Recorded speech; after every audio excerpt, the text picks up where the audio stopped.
Good evening, everybody. Thank you for taking some time out of your evening to come along this evening. I'm here at Grahame and Danette to have a little bit of a chat. I know some of you know what this is all about. Some of you have got an email from either Gary or James or myself and are wondering what it's all about. So basically, Grahame and Danette have come over to join us from Australia. It's their second visit to the Isle of Man. They came over back in October for the first time when they ran a workshop based on the MANX Leaders Initiative, which Gary, James and myself are involved in setting up. And it's all about, well, I'm going to let them tell you what it's all about, so I'm not going to ruin it. No spoilers tonight. We will have time at the end for questions, so if you feel there's anything you want to ask them at the end. If you have a burning desire to ask a question in the middle, just crack on. So, Grahame and Danette, just in case it didn't work out, which is. And I'm Carl. I didn't introduce myself, did I? I'm Carl. So, MANX Leaders. What we're going to chat about. Tell us about yourselves, first of all. What do you do? Where have you come from? Where have you ended up? How have you ended up here? Okay. So, Grahame and I, husband and wife, run a company in Australia called Magical Learning. Weirdly, I'm an accountant by trade. And I say weirdly because I love language before I love numbers, and I love people. I love to understand what makes us tick, how we can perform really well, and what we do that doesn't help us perform so well. So I've been a lifelong learner. We've run our training company for the last 20 odd years. And we'll talk about how we ended up here shortly. But that's me in a nutshell. We have 5 children too. Double and son.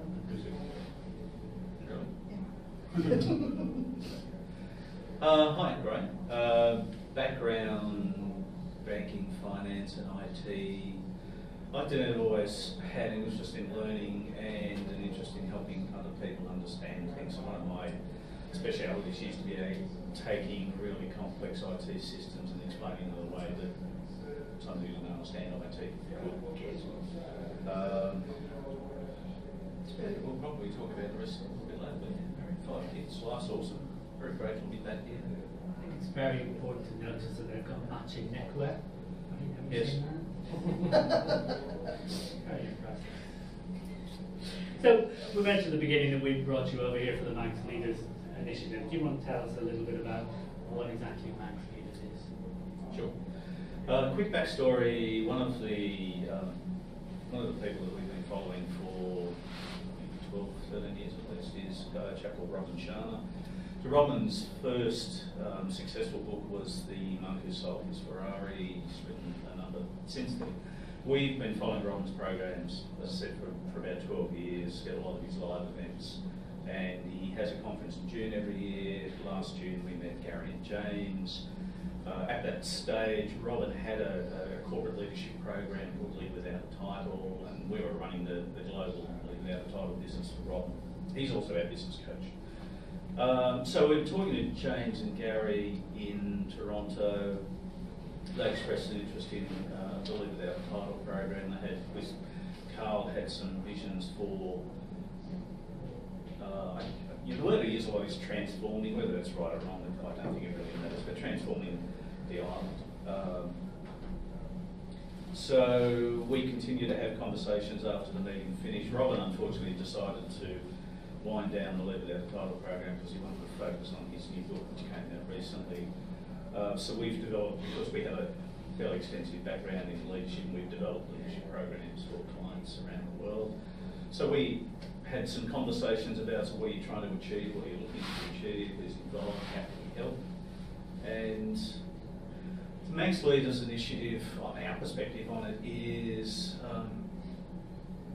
fundamentally it's about helping people become, firstly, more aware. One of the phrases we use a lot, and this is one of Robin's mantras, is with better awareness. So we think about personal awareness. With better awareness, we can make better choices. And when we make better choices, we get better results. And better is completely subjective. So one of the things that the MANX Leaders program is designed to do is to help people become more aware of the beliefs, the values, the biases, the habits that they have, what goes on between your ears from time to time, what drives you, what motivates you, what inspires you. And is all of that serving you? And when we react to something, so we also talk about how do you respond under pressure. If you're really stressed, if your workload is massively, if It's massive. How do you respond under pressure? Do you become clearer in terms of your thinking, or do you become fuzzy? Do you communicate better? Do you communicate better? So the program is primarily about people. So it's about personal leadership, and leadership not in the context that I'm a leader because I've got followers, but getting people to understand that you can be a leader without any followers at all, because leadership is much more about your mindset, it's about your attitude, how you think and feel about yourself, and how you show up.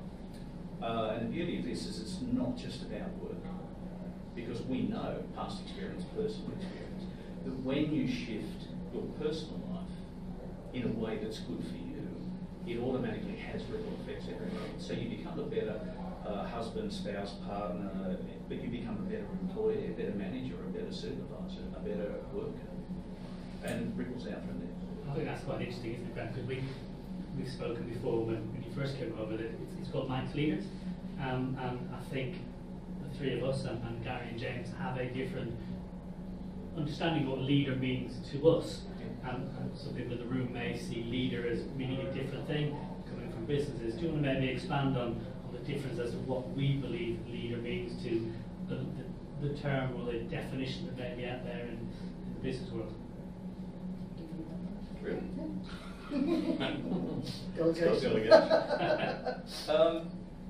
So I think the traditional definition of leader is someone who has, if we think of organisational leaders, it's someone with a title, it's someone with authority. They have power, they have recognised authority a lot of the time because you work in an organisation that's hierarchical, and if I'm up near the top of the tree, then I'm seen as, or I'm expected to be the leader. An interesting thing about that is we know a lot of people who are, in fact some of our coaching clients are CEOs or senior executives of substantial businesses, but I wouldn't necessarily call them a good leader.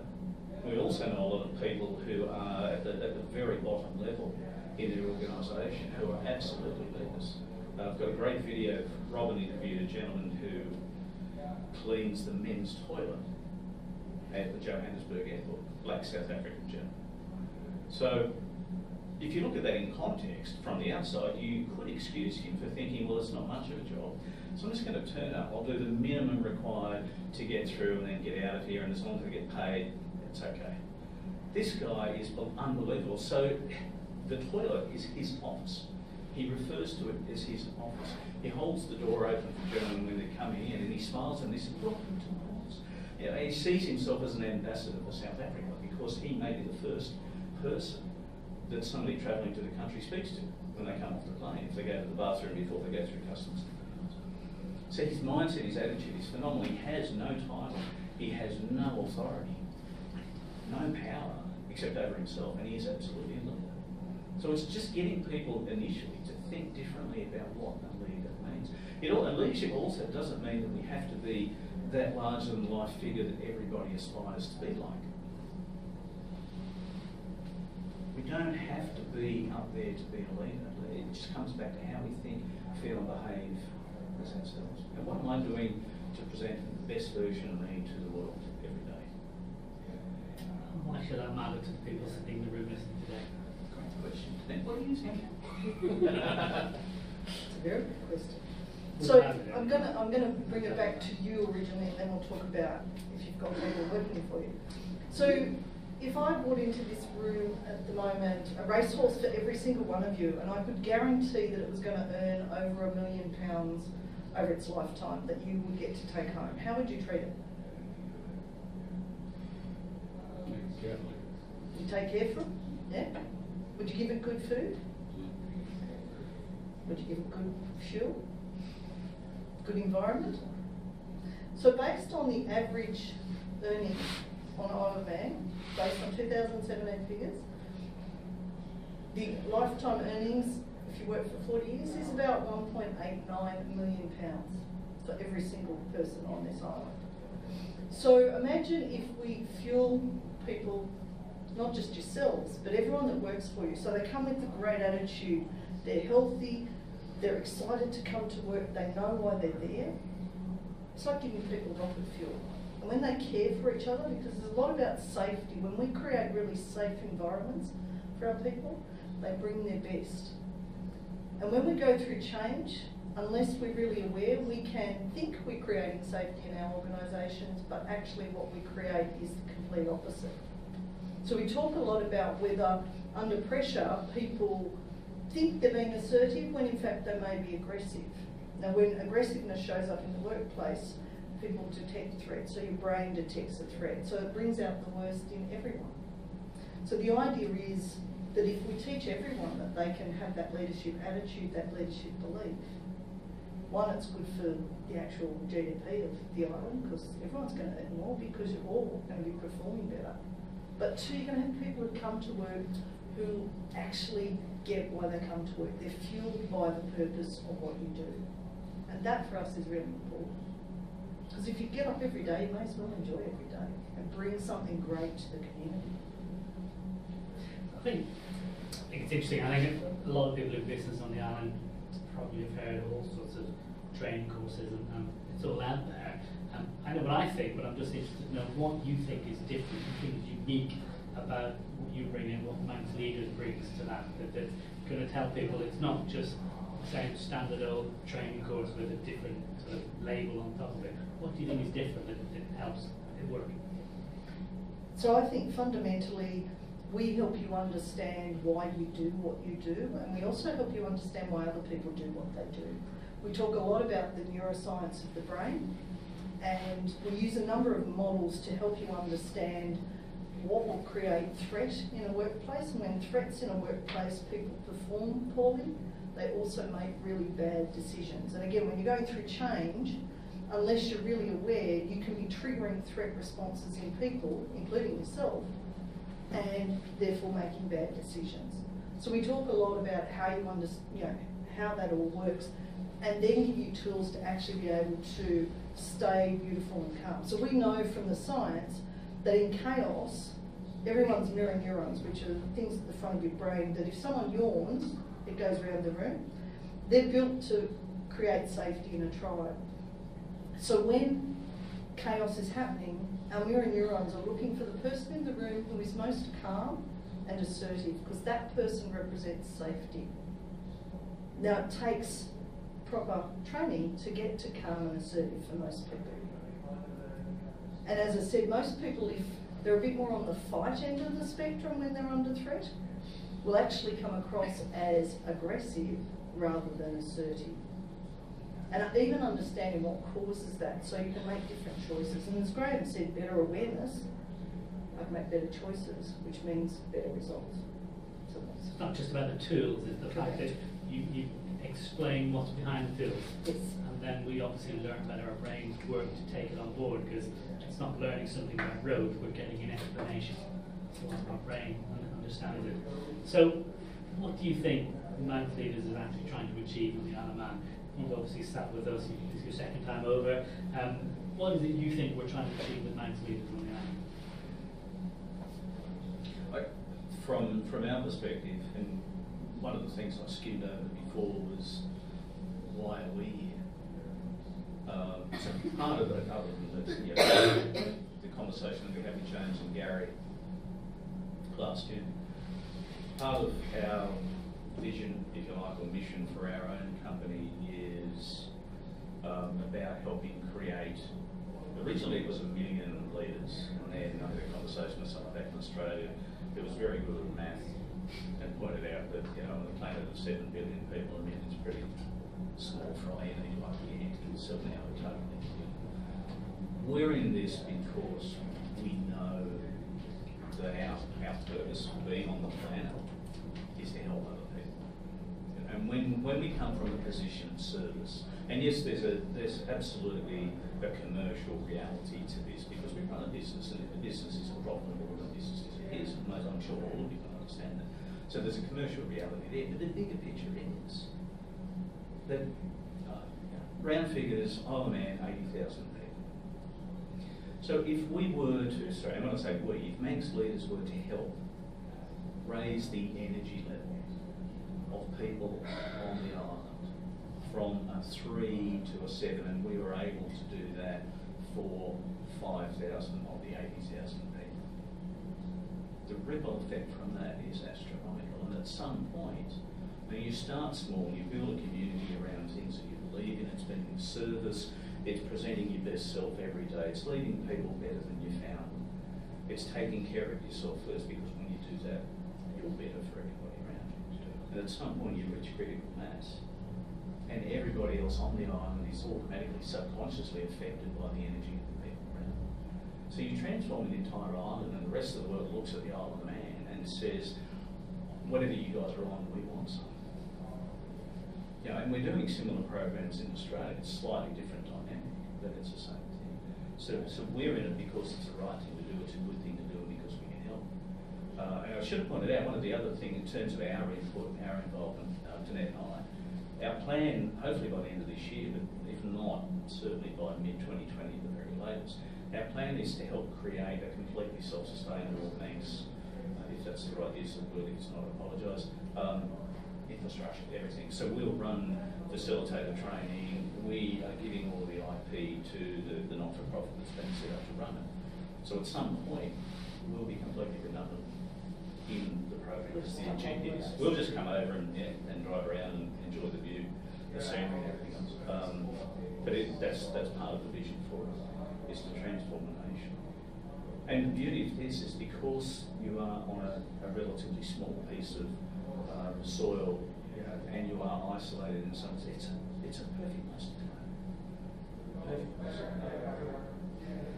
I think one thing you said has resonated there. You talking about commercial, because you run a business, you put it in commercial, and I think maybe let's go into a little bit more as to people who are in business, so how they do link people doing the workshops that are in MANX Leaders, and then how that does translate through to a commercial gain for a business. Because we've all got a living to make, and it's by promoting the businesses that we all grow and we all get better. So to address how you believe that giving people access to this then links through to the businesses, which then links through to their commercial success. Sure. Gallup organisation have been running surveys worldwide for the last 19 years on a range of subjects. One of the keys is, one of the more relevant ones today, is employee engagement.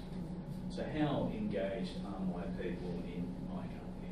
And when we talk about somebody fully engaged, it's people that don't necessarily rock up an hour early and leave 4 hours late, but they turn up and whilst they're at work, they are fully focused. They are fully engaged in whatever they're doing. They're trying to do their best, they're trying to get better, they're collaborative, they communicate better, they've got more energy, they're better customer service staff, etc. So the Gallup poll for the last 3 or 4 years has shown that the average employee engaged, so the percentage of people who are fully engaged in the workplace globally is around 18%. Scary. And I can guarantee that will include here, because the geographic thing doesn't seem to vary much between countries. So the cost of poor employee engagement, apart from lower productivity, poorer communication, more mistakes, poorer customer service, more errors, more time off work, more sick days, etc., etc. You can do the numbers, it's pretty scary. There was another study published by OC10, which again was a substantial survey globally, and this was only last year. So what OC10 found was that the #1 accelerator for businesses today is appreciation. So where you have an employee, a workforce that feels appreciated, that feels validated, recognised, and everything else, they are more engaged, and businesses are accelerating faster. And this is not new. I mean, the Gallup's been around for a long time, but there have been a number of other studies that show that, you know, when we build an awesome culture in an organisation, particularly a culture that's owned by the employees, to some extent the owners, the leaders, the management of the business can take a step back because the employees come up. And getting there, our experience is partly helping people understand that their responsibility to show up as the best version of themselves every day is their responsibility. It's not up to work to do it, it's up to them. So one of the benefits from the MANX Leaders program for business owners is that when people go through this and they understand, they buy into the concept that me having an awesome day is entirely up to me. It starts with what's going on between my ears. So they wake up in the morning, think my life sucks, my job sucks, the weather's terrible. That's my reality. But the more I become aware of that, and I wake up in the morning, the first thing I do is think, wow, I'm alive, I'm awake, that's awesome. So when I'm more aware, I shift my mindset, my beliefs, my behaviour, my attitude at work. I become more engaged, I become more trusting, I become more collaborative, I communicate better, I'm a better customer service person. And the business benefits from that. I think there's a lot of programs out there, and I've been involved in some of them myself with my businesses. It's all about team building, isn't it? And I think the beauty of what you guys teach is actually you work on the individual to grow the team rather than trying to build a team, isn't that right?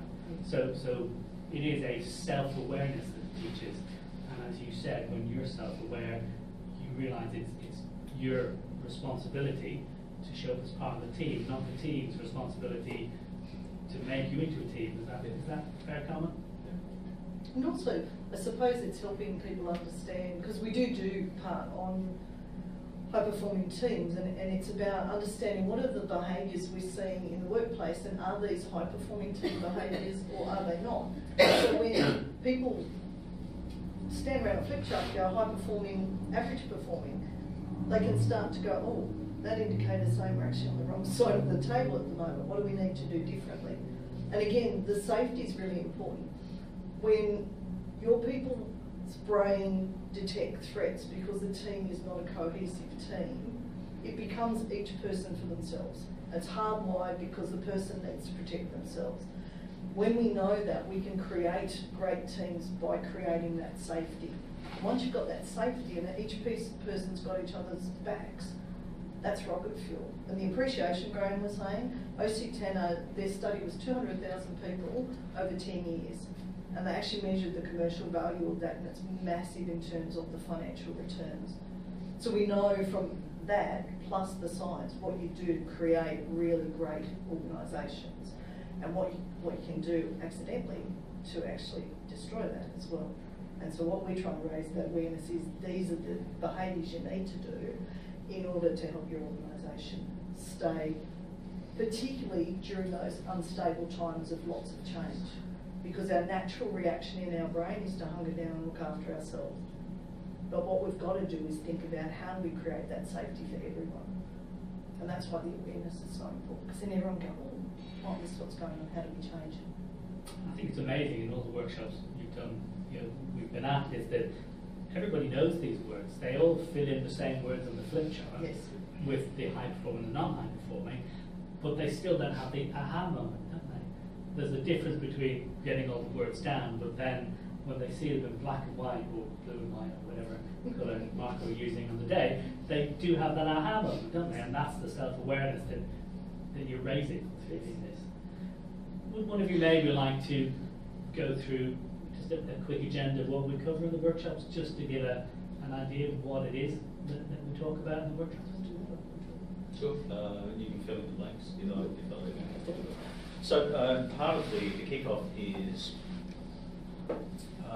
helping people understand how their brain functions, so how the human brain functions by default. One of the great things about modern science is that we've got new tools and techniques for measuring, mapping and monitoring brain function. So we now, we've learned more about how the human brain functions in the last 10 years than we did in the previous 200.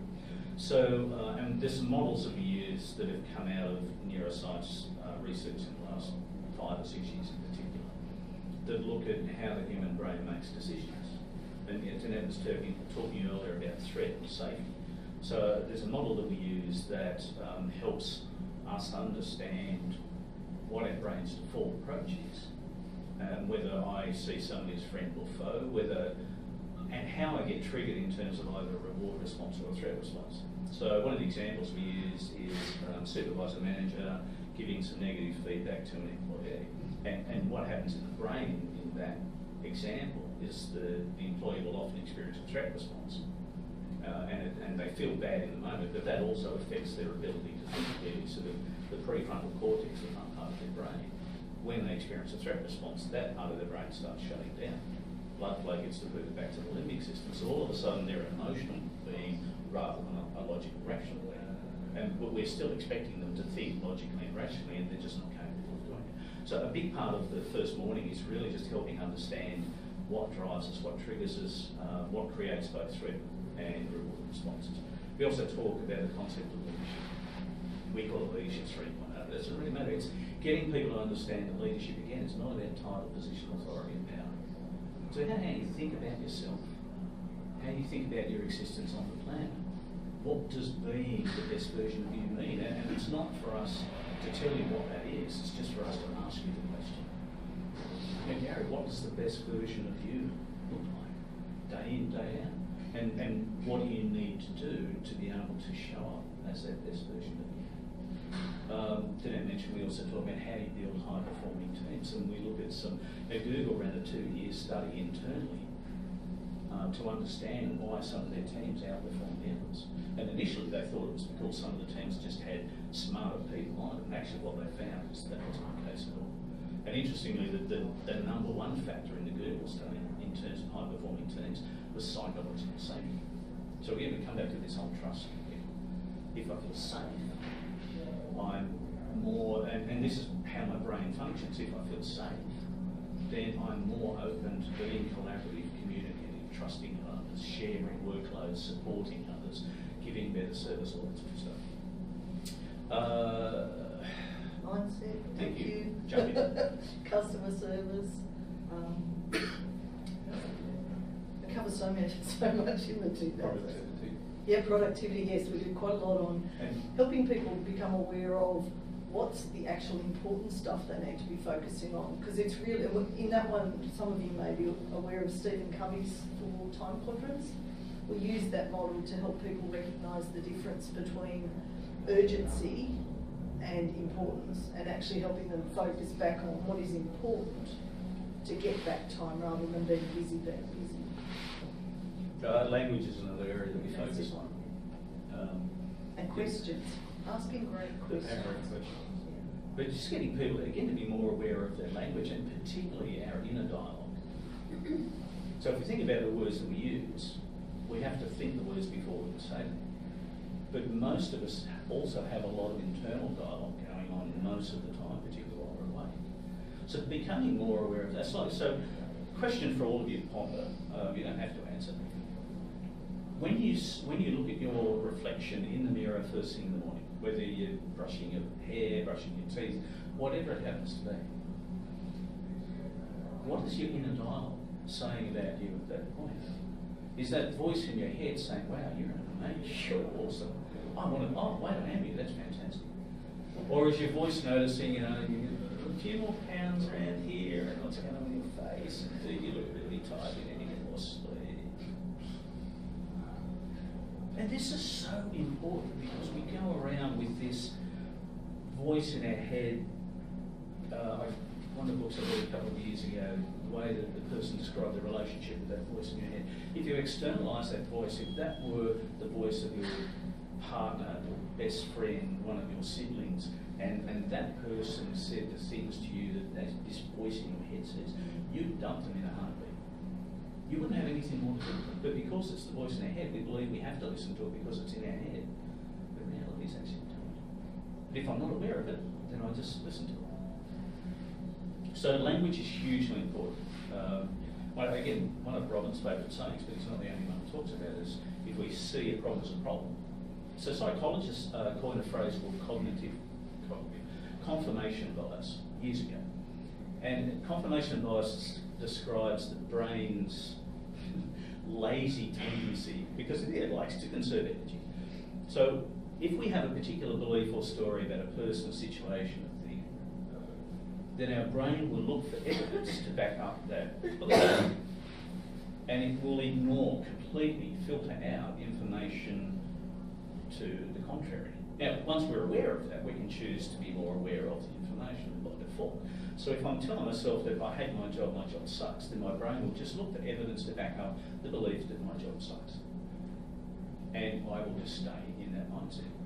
If I choose to flip, I am so grateful I have an opportunity to do this amazing work, it's fantastic. My brain is going to look for evidence to back that up.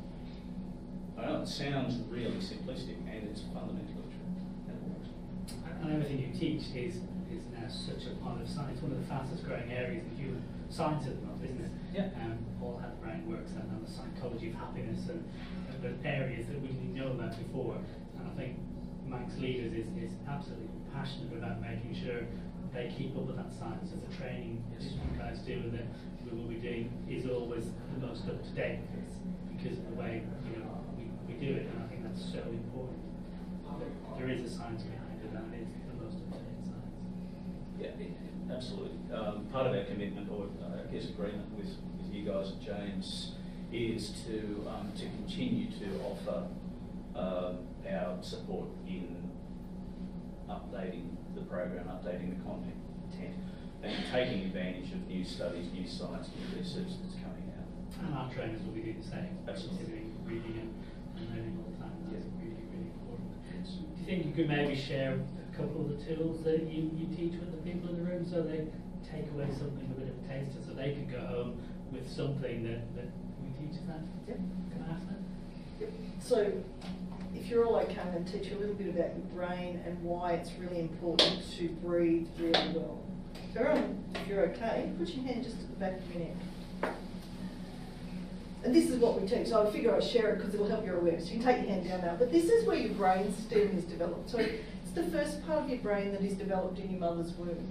So at the moment, you're not sitting here going, breathe. Blood flow, please flow. Please regulate my temperature. Because if you had to do all of that and think about it, you would go crazy. You wouldn't be able to do anything else. So your brain stem does all of that automatic functioning. On the side of your brain, both sides, is what we like to call the limbic or the reptilian part of your brain. And it's where, if there is a threat, so in Australia where we live, we have the second most deadliest snake in the world. And it lives literally where we live, sometimes inside our house, which is a bit too close for comfort. Well, you're all welcome to come down. Not in summer. Now, the moment your brain detects a threat, so it could be a snake, but it could also be a colleague or a client yelling or raising their tone. The moment that happens, it triggers the threat part of our brain. And we will either do fight, flight, freeze, and I always have to be careful with the last one, flock. So after we've dealt with it, we come together and we'll often talk, and that's actually a really healthy process.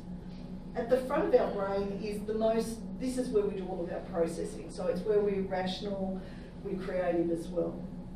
Now we know our brain is 2% of our body's mass, but it uses 20% of our energy measured through blood flow. So any of you ever had a situation where you knew the answer to something, maybe it was a job interview or an exam, or you had to do public speaking, and the moment you had to do it, your brain went to la la land? Anyone ever had that experience? Yeah? Yeah? So that's your brain reaction to stress. So the moment stress is detected, your brain, which is sharing the blood flow, the 20% nicely, as soon as threat is detected, strips the blood flow away from your brain, the front part of your brain, makes you foggy. What it does also is then release chemicals into your bloodstream. And this is where I'm going to do a visual demonstration. This is why it's so important to do meditation, to breathe really well. Into our bloodstream goes adrenaline and cortisol. When adrenaline goes out, cortisol actually helps it get to the extremities faster. And to do that, what it does is around our organs in the middle, there is a thing called the visceral sac. It actually shrinks the visceral sac to get the adrenaline to the blood to the extremities faster. So in olden days, back in tribal days, what would happen is if there was a threat, say a saber-toothed tiger coming at us, we do this. And we do that because we need to get away to be safe. So the adrenaline and cortisol would go through our bloodstream and get out in a healthy way. What we mostly do at work now is we get stressed, blood flow's gone to the extremities, got the adrenaline and cortisol, middle's been squished. And we change our breathing. So when we're stressed, we either hold our breath or we breathe really shallowly. And the moment we do that, our brain's not functioning well, and equally, all of those organs are being squished. And if we sit at our desk for a long period of time, they're still squished because we haven't got all of that adrenaline and cortisol out. And it's why they now say that sitting is the new smoking. So the idea is if we're stressed, if we're recognising that we're a bit foggy-brained, that's our body's signal to say, you're not breathing well. So come back and do a couple of deep breaths, and what you'll find is the blood flow comes back.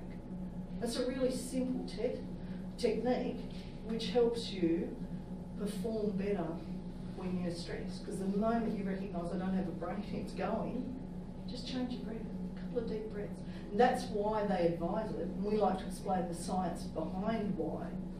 Because now you know if this starts to go, you've changed your breathing. Any questions about that? I love that bit. That for me it's lots of fun. That's a simple thing. Now breathing, everyone goes, yeah, breathe. Now you understand why you need to breathe under pressure. That's one. I love that bit, sorry. Thank you.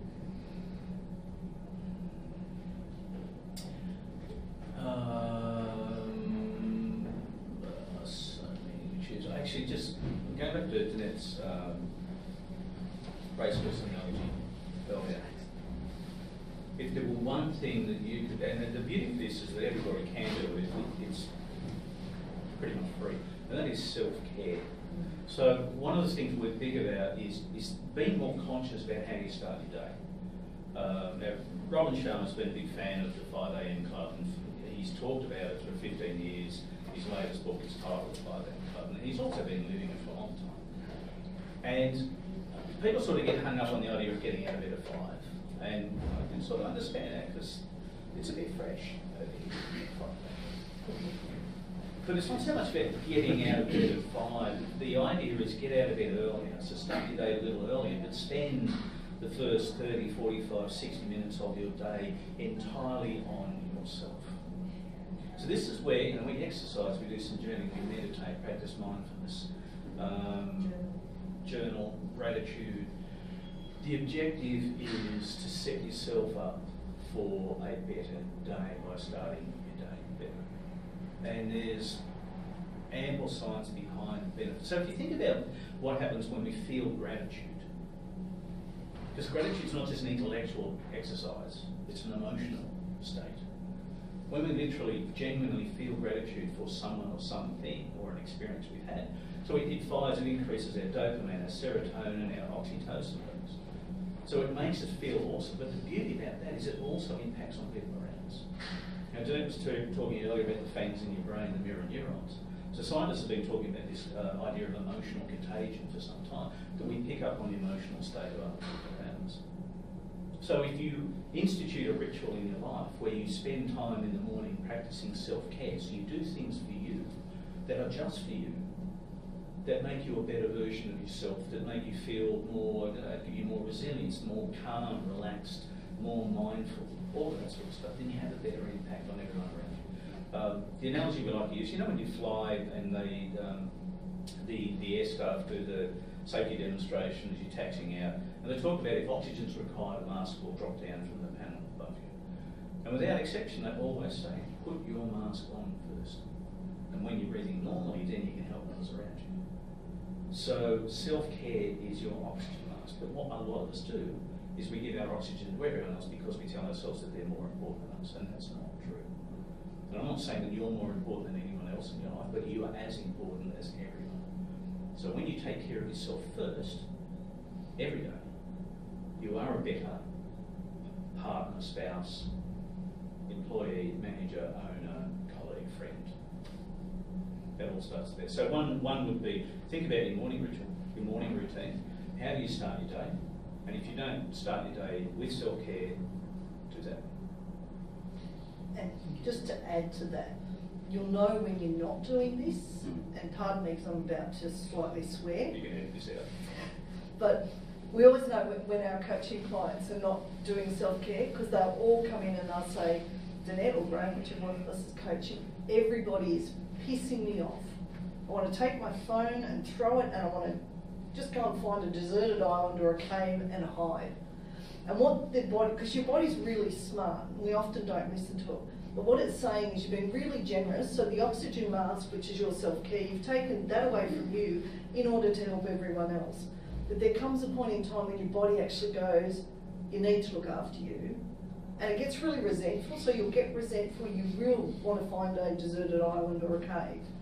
And that is literally just your body saying it's time to look after you. So it's like your oxygen, you need to fuel yourself in order to serve others to the highest level. And so we really, I suppose we bang on about self-care with really good science around it in order to help you have a great life, because when you have a great life, you impact on others and they have a great life too. So, sorry. That was just a good way of recognising good self-care. I'm Irish, that's not bad language. We touched on a little bit, and maybe just, you know, we'll come to the end of this bit and we'll open the questions now. You touched a bit on the future. Wondering if you'd like to address the short-term future. Are you coming back again? And long-term, what are your hopes and wishes and thoughts for the future of MANX Leaders? Short-term, we expect to be back in May. So there'll be some more programs happening in May. We've taken some time this time around to start doing some facilitating training. We'll continue that next time around. Our expectation is that we'll have someone else co-facilitating with us, which would be awesome. And long term, well, actually, longer term for us, really, for me, it's into 2019. So expectation is by the end of this year, if not 100%, we'll be very close to being 100% able to run the entire show locally, which would be scary. And we'll just come over and hug people occasionally because we love the place. You promised this time you would go down Athol Street and hug random people. Did that happen? Not yet. No, but we have 3 days. You will be walking down Athol Street the next couple of days, unless you want to hug. Be careful. They're very persuasive with their hugs. We do have a website, manxleaders.com, if you want more information on it. And we're on Facebook as well, and I think we're on LinkedIn? We are, yes, the social media presence is growing. We will be on most of the major platforms reasonably soon. Yes. So, I'd like to thank you both for, first of all, making the trip from Australia. We gave them some snow, which they don't see too often, so it's a bit of a bonus. I'm told it's 40-odd degrees in Australia, so you're quite glad to be here At the moment, at yes. the moment. Yes. So thank you for coming over, thank you for teaching us all you've taught us, and thank you for talking to us tonight. If anyone has any questions, please stick your hand up and they would be delighted to answer our questions. Yes, Ralph. Thank you very much, and what a great conversation. Thank you very much, Graham. Thank you, Danette. I think the great words you said earlier, I think they're in Q2 of Stephen Covey's. Yes. They're important but not urgent. Yes. So what I'd like to know from you is, you mentioned 80,000 people here in the Isle of Man. Where do you see the tipping point? How many people do you think you're going to need to get on board to really start believing this and delivering it? And once you've got that number, how long do you think it's going to take to convert that many people? That's a good question. It is, it's an awesome question. Thank you. Normally I just flick past this one to the accountant. But, so the question around, what's critical mass? Well, I'm not sure, to be honest. If I said a number, I'm guessing. One of my favourite quotes, it's resonated with me for 7.5 years now, ever since I first saw it on the screen, but it was from an American anthropologist, Margaret Mead, and the quote was, "Never doubt that a small group of concerned citizens can change the world. Indeed, it's the only thing that ever has." So whilst we might believe sometimes that change comes when everybody gets on board, the reality is it never happens that way. So our focus in the short term is just starting to build that small community of people who get it. My sense is that if you have 5,000 people go through when 5,000 people have been through the program and most of them are still committed to the program, because it's not going to work for everyone. No program ever does. But there isn't a program on the planet where you get 100% long-term engagement and ongoing engagement. That's okay. I believe that if you had 5,000 people go through the program and it's a good representation of business, individuals, government, there's the critical mass that starts influencing more and more of the people around. The other thing we didn't really touch on, but it's a passion of mine, and that is looking at how we can modify the program and introduce them into schools. On the program isn't just the workshop, is it? It's we want people after the workshops to continue connecting, to continue talking, because what you learn in the program builds a connection with everybody on the program, and it would be terrible after that just to toss them out after the workshops and say, on you go. We create an environment that they can continue to be in contact, and indeed after we're all meeting here tonight, straight after this, all the October cohorts are coming in to meet up and chat and go over what they've learned and what they've done since October. So that's really important. Thank you for that. And so I guess to answer or address the second part of your question, how long?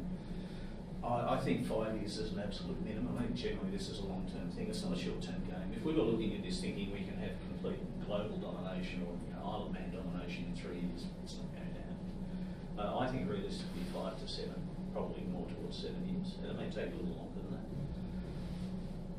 How it grows in terms of scaling is not really up to us. I mean, for Danette and I, and this is not a case of us getting excited in the fun, early stages of it and then running away. I mean, we're here to support us as much as we can. I see our involvement longer term as being more helping to train up more facilitators and get them to the point where they can deliver an awesome program. So we scale it that way. But at some point, to poorly paraphrase Steve Martin, it becomes so good that they can't take their eyes off you. So when the program is getting recognition and success to the point that more people are starting to take notice, more business owners are interested, but also part of our hope, expectation is the government will also start to see the benefit of, and particularly in the school environment, of getting this program into schools. We've run similar programs with high schools in Australia, and the results from that are phenomenal. And if you think about it, if we can help 13, 14, 15-year-old kids get themselves to a better place in terms of being able to manage themselves, their emotional state, their resilience, and think about coming out of school where they're just in a really good place more of the time, and they're self-contained, but they're also part of the community. They don't withdraw.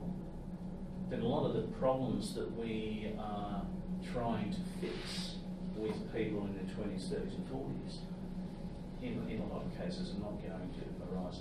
It's the prevention rather than the cure. And I think that's something that the MANX side of MANX is passionate about as well. We see this starting off as young as possible to give people that self-awareness and that understanding from as young as an age as possible. So we want to do the same. Very much so, yeah.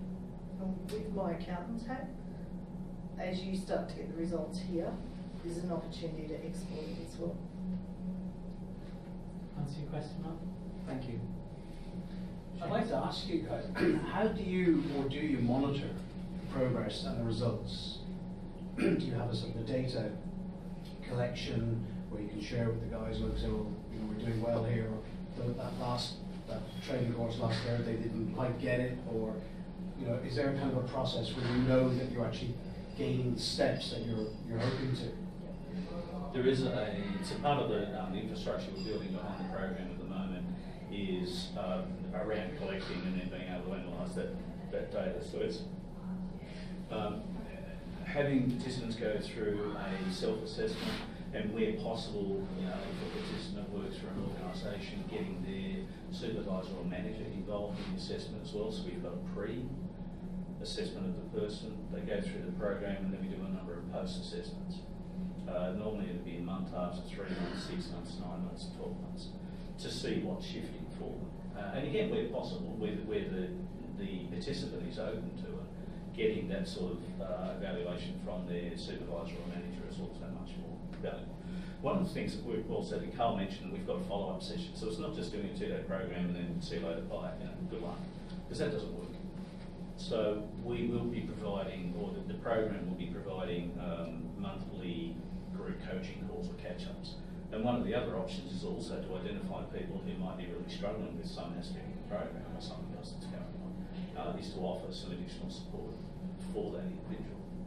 Because the other thing we recognise, particularly from a commercial efficiency perspective, I don't know if that's the right phrase, if businesses don't see a measurable result from investing in putting some of their people through the program. They're not going to continue to do that. Absolutely get that. So, short answer is today we don't have it, but we are building it out now, and certainly by the time May comes around, part of the registration process for people who register will be to do the pre-assessment, and then we'll be looking at post-assessment over a period of time, just to be able to measure the impact. Does that? Yes, helpful. Thank you. Thanks for the question. Anyone else? Questions? I think I'd also say, I think the output from not so much your programme, but the actual thinking, the Sharma, can be awesome, and they actually they become so self-evident that you see different people. You know, I've been following these programs for probably 6 or 7 years, and it took me 2 years to listen to some of it. Most of mine comes through audiobooks without using headphones, so other people could listen, because I was so quite embarrassed about the way what was said and how it was said, and the type of thinking we were getting. My kids used to laugh at me, and I think as you move through that, measurement becomes almost academic, because it's real, and how it shapes teams and how it shapes organisations is absolutely phenomenal, especially organisations that have gone through change. I've just finished working with the 5 a.m. club. Now I'm 3/4 away through my 66 days. I've learned that not so much about getting up at 5 o'clock in the morning, but the business of embedding new habits, those 66 days, and actually your brain is this muscle that we don't have conscious control of, and how you get hold of those sorts of things have been a real revelation. And I think that was the Titan Summit you've been. Yeah. How much do you pay to go to see that? How much do you pay to go to that? It's about 10k. Yeah. Right, and the bloody room's full. Yeah. Yeah. So, to be perfectly honest with you, you'd have to be a good salesman to be able to repeatedly do that. Is it every year or every other year? Yeah. Every year. Yeah. Every So December. This year will be number 7. The MANX workshops are bargain.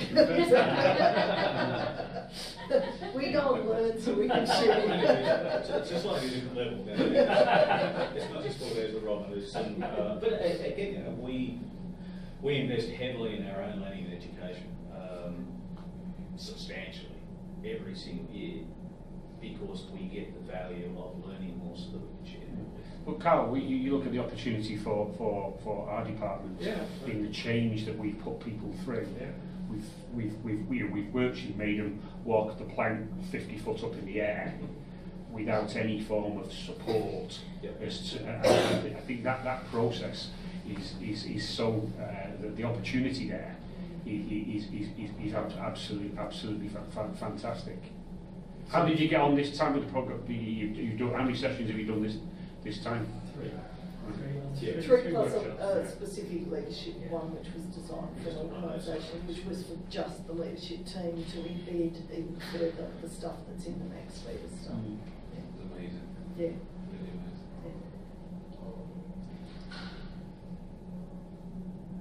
Anyone else?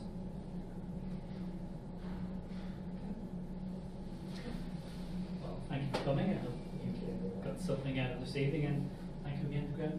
Pleasure. Safe on. Thank you.